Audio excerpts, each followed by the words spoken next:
कि मैं आपके क्लास 10th का मैथमेटिक्स का पेपर लेके आऊँगा। तो देखो बेटा, अभी जो मैं आपके सामने जो पेपर डिस्कस करने वाला हूँ, ये आपका जो पेपर है, पीवाईक्यूज़ पेपर होगा, एनालिसिस में से एक पेपर है, ठीक है? और जो फॉर्मेट चेंज हुआ है और जिस तरह क्वेश्चन बोर्ड पूछता है, उन क्वेश्चनों को बेटा इसमें डाला गया है और इन क्वेश्चनों को डिस्कस करने की मैं बेटा पूरी कोशिश करूँगा। ध्यान रहे, पेपर आपका इसी फॉर्मेट में आएगा, क्वेश्चन भी इसी फॉर्मेट में पूछे जाएँगे, बस नंबर चेंज हो जाएँगे और क्या पता हरियाणा बोर्ड वाले नंबर भी चेंज ना करें, ठीक है? तो इस वीडियो को आप एंड तक देखना अगर आप चाहते हो कि आपके मैथमेटिक्स में अच्छे मार्क्स आए। तो चलो चलते हैं बिना टाइम वेस्ट किए बेटा अपने पेपर की ओर, ठीक है? ये आपका सेट ए है, इसके 3 सेट और हैं बी, सी, डी, ठीक है? अगर आपको ए पसंद आएगा फिर बी अपलोड करूँगा, फिर सी अपलोड करूँगा, फिर डी अपलोड। ध्यान रखना बेटा, चारों पेपर के चारों सेट के फॉर्मेट मैंने अलग-अलग बनाए हैं और इन पेपर इस 4 फॉर्मेट में ही आएगा। ध्यान रखना इस बात को हमेशा। चलो चलते हैं बेटा अपने पेपर की ओर।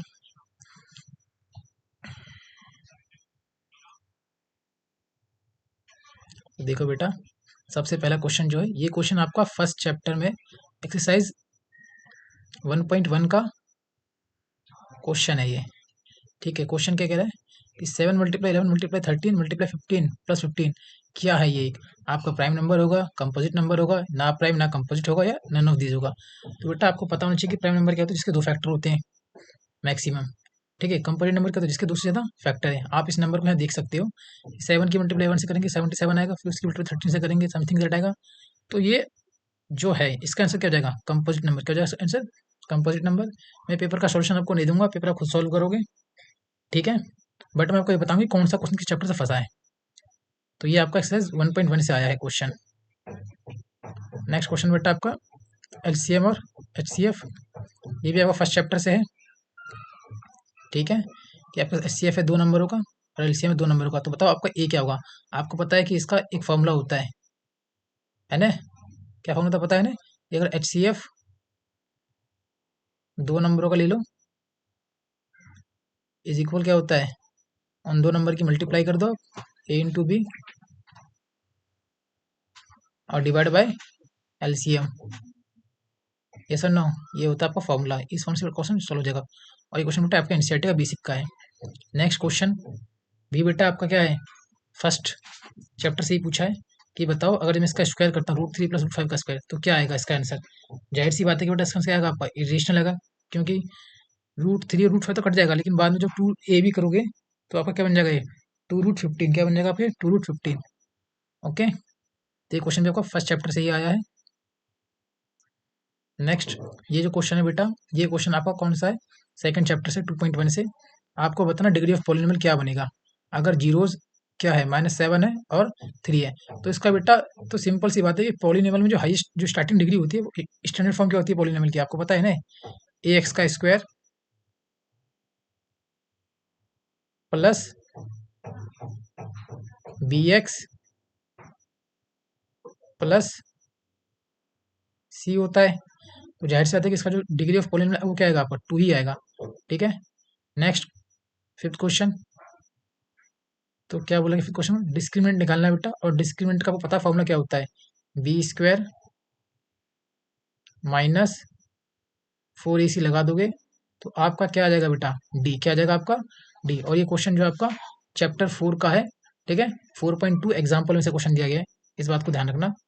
नेक्स्ट आपका ये क्वेश्चन 6 चैप्टर का है, ठीक है बेटा? क्या बोला गया है? सिमिलरिटी का। तो आपको बोला गया ट्रायंगल एबीसी के आपका दोनों सिमिलर है। सिमिलर मतलब दोनों का शेप सेम है लेकिन साइज अलग है। और तो बताना है आपको कि एंगल आर और एंगल पी कितना आएगा। तो बेटा सिंपल सी बात है, इसका सिंपल रूल है। देखो मैंने आपको क्लास में बताया कितनी बार कि जब भी कॉरस्पॉन्डिंग साइड निकालना हो तो क्या बनना चाहिए? पैरेलल। आप देखो ये वाली साइड और ये साइड कैसी बेटा आपस में पैरेलल है, यानी जो एंगल ए है वही एंगल आर होगा और जो एंगल बी है वही एंगल पी होगा। तो क्या बोला आपको? एंगल आर और पी का सम बताना है, तो सिंपल 60 + 70 कितना हो जाएगा आपका? 130। कितना हो जाएगा बेटा? 130। तो सिंपल ट्रिक से सवाल खत्म हो जाता है आपका। नेक्स्ट आपका 7th क्वेश्चन है, आपको डिस्टेंस निकालना है बेटा। ये आपका distance formula coordinate geometry 7 chapter का 7.1 का है ये क्वेश्चन बेटा आपका, ठीक है? ये आपका x1 हो जाएगा, ये आपका y1, ये x2 और ये y2। डिस्टेंस फॉर्मूला लगा दोगे आंसर आपका आ जाएगा। नेक्स्ट आपको बताना है ट्रू और फॉल्स, सही है कि गलत है। ये क्वेश्चन भी आपका एनसीईआरटी का है बेटा 8.1 का। सेक थीटा की वैल्यू आपको कितनी दी हुई है, 4/3 दी हुई है।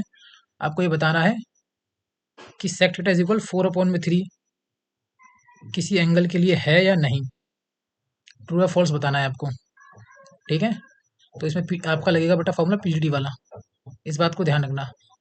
पापा बीडी पियोगे, हाँ बेटा वाला पढ़ा था ना आपने फॉर्मूला, पापा बीडी पियोगे डिवाइड बाय हाँ हाँ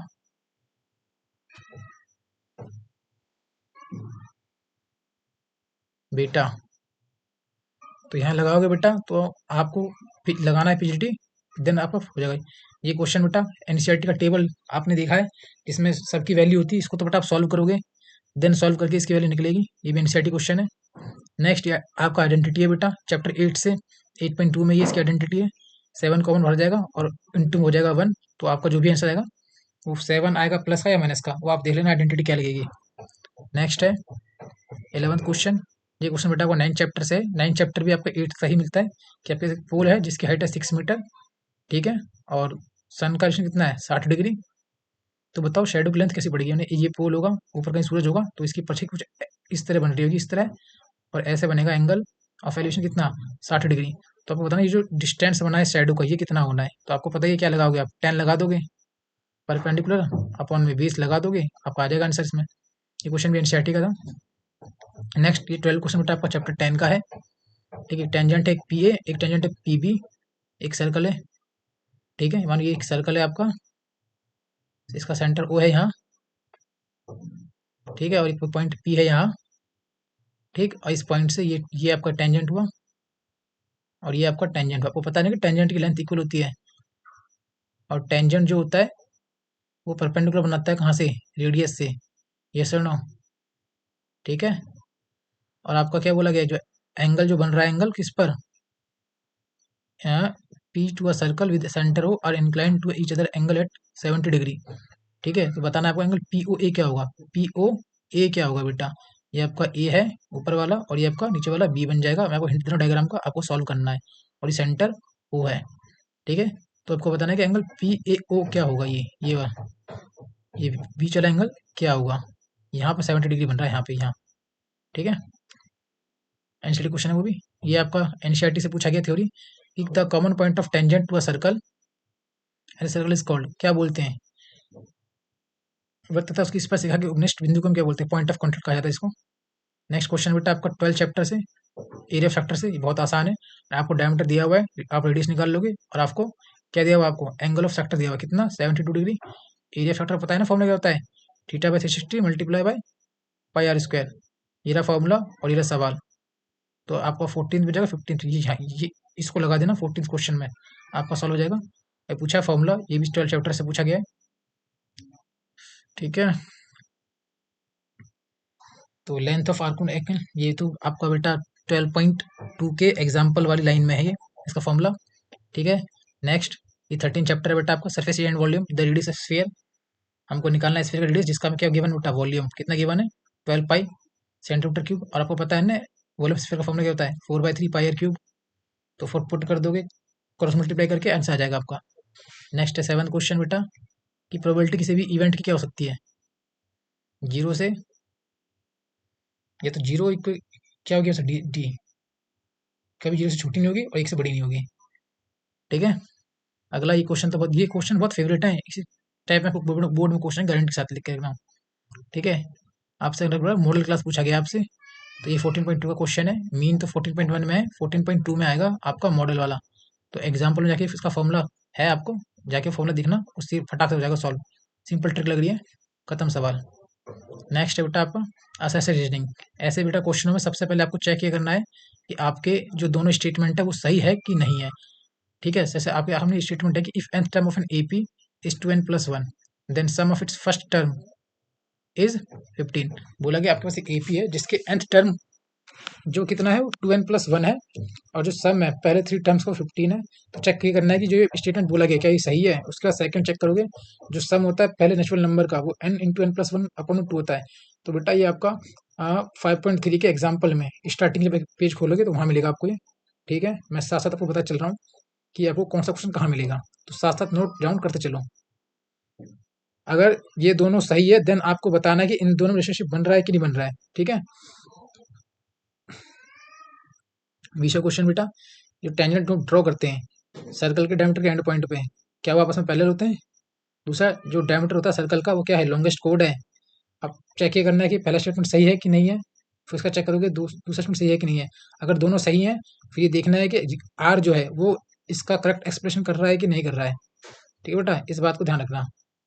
सिंपल ऐसा ले लो भाई, आपका डायमीटर बन जाएगा ऐसे, और मैं से टेंजेंट पास कराऊँ, आप खुद देख लो। ये दोनों आपस में पैरेलल है, और डायमीटर क्या है इसका, लार्जेस्ट कोड है, वो बताना है हाँ या नहीं, सही है गलत। अब आते हैं बेटा सेक्शन बी में। ये क्वेश्चन है आपका 3.2 का। ठीक है, ये क्वेश्चन एक्सरसाइज एनसीईआरटी का 3.2 का बेटा।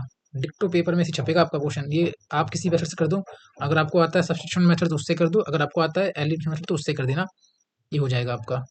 ये क्वेश्चन भी आपको उसी एनसीईआरटी छपा हुआ है, दोनों क्वेश्चन। ठीक है बेटा, ये दोनों क्वेश्चन पे एनसीईआरटी के हैं, 3.2 के, मिल जाएगा आपको। अगला क्वेश्चन भी बेटा आपका एनसीईआरटी का है। ठीक है, क्या बोल रहा है कि एक ट्रायंगल है आपके पास ए बी सी, उसको लाइन, ये देखो ये इसके पैरेलल है। यहाँ लगेगा बेटा आपका मिड पॉइंट थ्योरम। क्या लगेगा आपका, मिड पॉइंट थ्योरम की एडी अपॉन में डी बी किसके इक्वल, ए अपॉन में ए सी के। यहाँ आपका मिड पॉइंट थ्योरम लग जाएगा, और एक बीपीटी लग जाएगा बेटा, बीपीटी। ठीक है, ये आपका जब 6.1 के बाद जो 6.2 स्टार्ट होगी वहाँ सबसे पहले पन्ने पे एग्जाम्पल के ऊपर आपको थ्योरम मिलेगी, ये वही थ्योरम लग जाएगी, आपका क्वेश्चन सॉल्व हो जाएगा फटाफट। ये क्वेश्चन भी आपका एनसीईआरटी का 7.1, क्वेश्चन नंबर 9 है ये आपका। 9 या 10 होगा ये, 7.1 का बेटा, कोऑर्डिनेट ज्योमेट्री का, जिसमें आपको निकालनी है वैल्यू एम की। कुछ नहीं करना बेटा, आपको ए और बी में लगाना है डिस्टेंस फॉर्मूला। ठीक है, और 9 का कर दोगे इसका इसके इक्वल में, और सॉल्व कर दोगे तो आपके एम की वैल्यू निकल जाएगी। नेक्स्ट बेटा आपका 24, ये है आपका 8.1 का क्वेश्चन बेटा। कोट थीटा इक्वल 7 में ये क्वेश्चन दिया हुआ है आपके एनसीईआरटी में 8.1 में। ठीक है, बस थोड़ा फॉर्मेट चेंज होगा, वहाँ पे 1 - 10 स्क्वायर दिया हुआ है, यहाँ पे आपको 1 - cos थीटा दिया हुआ है, बट ये सॉल्व हो जाएगा। आप लगा देना है पीजीटी। ठीक है, पीजीटी लगा दोगे तो आपके पास आ जाएगा तीनों, फिर आप कॉस्ट निकाल लेना, साइन निकाल लेना, सॉल्व हो जाएगा। और ये वाला क्वेश्चन आपका एग्जाम्पल है, 8.2 का एग्जाम्पल बेटा ये। ठीक है, ध्यान रखना इस चीज को, ये एग्जाम्पल है आपका। नेक्स्ट क्वेश्चन, तो क्या बोला गया है कि आपके पास एक ब्रोच है जो कि बना हुआ सिल्वर वायर का, सर्कल की फॉर्म में है भाई, डायमीटर कितना है बेटा, 42 मिलीमीटर। ठीक है, और फिर उसी वायर से हमने क्या बनाया, यूज करके 3 डायमीटर बनाए ऐसे सर्कल, जो 6 पार्ट्स में 6 सेक्टर्स के बन रहे हैं। तो टोटल लेंथ ऑफ क्या निकालना है बेटा आपको, सिल्वर वायर निकालना है। ये क्वेश्चन आपका पता कौन सा चैप्टर का है, एरिया रिलेटेड टू सर्कल का चैप्टर का क्वेश्चन है ये। ठीक है, नेक्स्ट है आपका ये 1.2 क्वेश्चन, प्रूव दैट, हर साल आता है, गारंटेड आना ही आना है। ठीक है, कि अगर 2 - 3 √5 एक रेशनल नंबर है तो प्रूफ करो √5 भी क्या होगा, एक रेशनल नंबर। इसमें लगती है थ्योरी, एग्जाम्पल में देख लेना, मिल जाएगा क्वेश्चन एनसीईआरटी का है। नेक्स्ट क्वेश्चन, ये भी आपका एनसीईआरटी का है, 2.2 का क्वेश्चन है ये। आपको क्या दिया हुआ है, आपको सम दिया हुआ है और प्रोडक्ट ऑफ जीरोस दिया हुआ है। उसका सिंपल फॉर्मूला होता है पता ही आपको, x square minus alpha plus beta into max plus alpha into beta, लगा दोगे सॉल्व हो जाएगा। नेक्स्ट ये क्वेश्चन भी बेटा, ये क्वेश्चन आपका थर्ड चैप्टर का है। ठीक है, और थर्ड चैप्टर में 3.1 के बाद जो एग्जाम्पल होते हैं उसमें एक टेबल बनी होती है ना, जिसमें आपको बताया होता है कि कौन सा पैरेलल होगा, कौन सा इंटरसेक्टिंग लाइन होगा, कौन सा यूनिक सोल्यूशन वाला होगा। ये सवाल उससे निकलेगा, ध्यान रखना। और ये क्वेश्चन भी आपका 3.2 का है। क्या बोला कि एक फ्रैक्शन है वो 1/3 बन जाएगा अगर हम एक घटा दे न्यूमीटर में से। ठीक है, कहाँ बोला इसे, न्यूमीटर में से बोला था, डिनोमीटर सेम रहेगा आपका, और फिर ऐड करना 1/4 डिनोमिनेटर में, तो फ्रैक्शन निकल जाएगा आपका। और आप चाहो तो इस सवाल किसी मेथड से कर दो, चाहे सब्स्टिट्यूशन हो चाहे एलिमिनेशन हो, नो इश्यू। नेक्स्ट है बेटा आपका कि आपको कोऑर्डिनेट ऑफ पॉइंट निकालने, ट्राई सेक्शन के एग्जाम्पल मिलेगा आपको 7.2 के। ठीक है बेटा, 7.2 में मिल जाएगा इसका एग्जाम्पल, और 7.1 में मिल जाएगा एग्जाम्पल। तो लाइन सेगमेंट ज्वाइनिंग 2 पॉइंट है, 2, -1 और -3, -2। ठीक है, इसका सिंपल फॉर्मूला होता है, आपको एग्जाम्पल से मिल जाएगा, कर देना वहाँ से। नेक्स्ट है 8.2 का ही। ठीक है, ये प्रूफ वाला करने वाला सवाल है, एनसीईआरटी का ही है, ये भी आपका एनसीईआरटी से निकलेगा, सब प्रूफ करने वाले सवाल हैं तो। और ये आपका 9 चैप्टर का सवाल है बेटा, हर साल आता है, एक एंगल ऑफ डिप्रेशन से, एंगल ऑफ एलिवेशन से। अगर आप कहोगे तो मैं कुछ कॉन्सेप्ट्स पे सवाल बना दूंगा, अगर आप मुझे कमेंट में रिकमेंड करोगे तो। बस जनरली मैं डिस्कस कर रहा हूँ पेपर आपसे, कि पेपर आपको कैसा बनेगा और कैसा दिखेगा, डिक्टो सेम रहेगा इसी तरह, एक एक कोड, एक एक सेट, इसी चले आएंगे। ध्यान रखना पेपर में सेम, पूरा फॉर्मेट सेम रहेगा, स्टेटमेंट भी सेम रहेगी, बस नंबर्स चेंज होते चले जाएंगे। एग्जामिनर का माइंड क्या पता नंबर भी चेंज ना करे, सेम डाल दी इसी को। ठीक है, तो क्वेश्चन क्या कह रहा है कि एक ये रिवर है, ब्रिज पे एंगल ऑफ डिप्रेशन बन रहा है 45 डिग्री अपोजिट साइड में, और 30 डिग्री, ऐसे कुछ समथिंग लाइक दैट ब्रिज होगा। ठीक है, इस तरह अपोजिट साइड में बन रहा है ना, एक तरफ 30 बनेगा, एक तरफ हाइट इसकी 5 मीटर हो जाएगी, तो बताना है आपको वो चौड़ाई हिंदी की चौड़ाई कितनी है, निकाल लोगे। ये क्वेश्चन है एपी का, ये क्वेश्चन आपका 5.2 में क्वेश्चन है, 132 मोर देन वाला, बस यहाँ 54th टर्म होगा, देख लो। क्वेश्चन डिक्टो एनसीईआरटी का है, बस हल्का चेंज कर दिया उन्होंने, नंबर फिगरिंग और कुछ चेंज नहीं किया। ठीक है बेटा, और ये क्वेश्चन आपका दे दिया है 5.1, ये भी क्वेश्चन है 5.1 में से दिया है, स्टेटमेंट में से, और ऐसा बहुत ही रेयरली होता है, बिकॉज ठीक है, ये 5.1 का भी क्वेश्चन है और आपका ये 5.3 का क्वेश्चन बन जाएगा बेटा, सम वाला भी बन जाएगा और वैसे ही बन जाएगा, ठीक है ना। तो देन इतना टेंशन लेना नहीं है, हो जाएगा सॉल्व, एनसीईआरटी में दिया हुआ एग्जाम्पल इसका सॉल्व किया हुआ। नेक्स्ट क्वेश्चन बेटा आपका 33, मिड पॉइंट वही है, थ्योरम ऊपर जो भी दिखाया था मैंने आपको कि एक ट्रायंगल होगा, ठीक है, अगर एक ट्रायंगल कोई लाइन आती है जो दो पॉइंट पे काटेगी तो पैरेलल होती है थर्ड साइड के, और इनका रेशियो इक्वल होता है, ये थ्योरम है आपकी 6.2 की, ठीक है। बहुत ही आसान पेपर है, ऐसे ही पेपर आएगा तो सेम ध्यान रखना इस बात को। और ये आपको सिमिलरिटी प्रूफ करना है, आपको पता ही है, साइड एंगल साइड वगैरह ऑप्शन लगाया हुआ है, ये क्वेश्चन भी आपको मिल जाएगा एग्जाम्पल के अंदर, ठीक है, 6.2 में देख लेना। और ये है आपका 13 चैप्टर क्वेश्चन है सरफेस एंड वॉल्यूम का, कि एक वेसल है भैया किसकी फॉर्म में, होलो हेमिस्फीयर की फॉर्म में, और उसके पास सिलेंडर रखा हुआ है, डायमीटर वेसल का 21 सेंटीमीटर है, टोटल हाइट वेसल की 17 सेंटीमीटर है, तो बताओ इनर सरफेस एरिया कितना होगा वेसल का।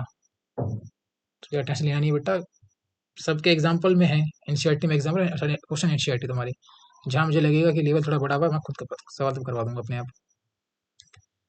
ये क्वेश्चन तुम्हारा एनसीईआरटी में तो नहीं मिलेगा, बट क्वेश्चन एनसीईआरटी बेस्ड है, थोड़ा हाई लेवल चला गया है, ठीक है। ये क्वेश्चन दिया गया पे एलिमेंट से उठाया गया है, तो आपको एक सिलेंडर है, हाइट आपको 7 सेंटीमीटर दी है, ये क्वेश्चन आपका बड़ी आराम से सॉल्व हो जाएगा, बस आपको पता होना चाहिए फॉर्मूला क्या है इसका, ठीक है ना। नेक्स्ट, ये क्वेश्चन आपका दिया हुआ है 14 चैप्टर से स्टैटिस्टिक्स से, आपको निकालना है मोड ऑफ डेटा, 14.3 का सवाल ये मिल जाएगा आपको, एग्जाम्पल भी मिल जाएगा इसका, क्वेश्चन मिल जाएगा डिक्टो सेम। ये क्वेश्चन भी आपको वहीं से उठाया गया है एनसीईआरटी से, ठीक है।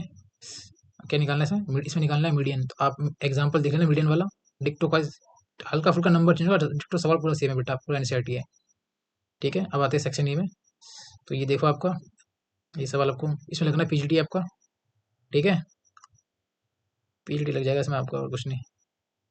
क्या निकालना है आप देख लो, आपको परपेंडिकुलर दिया हुआ है, बेस दिया हुआ है, और क्या दिया हुआ है, एरिया ऑफ ट्रायंगल दिया हुआ है, तो बेस इंटू हाइट कर लो तो भी निकल जाएगा सॉल्व सीधा करके, ठीक है। तो इतनी दिक्कत वाली बात है नहीं, कुछ घबराने वाली बात नहीं बिल्कुल भी।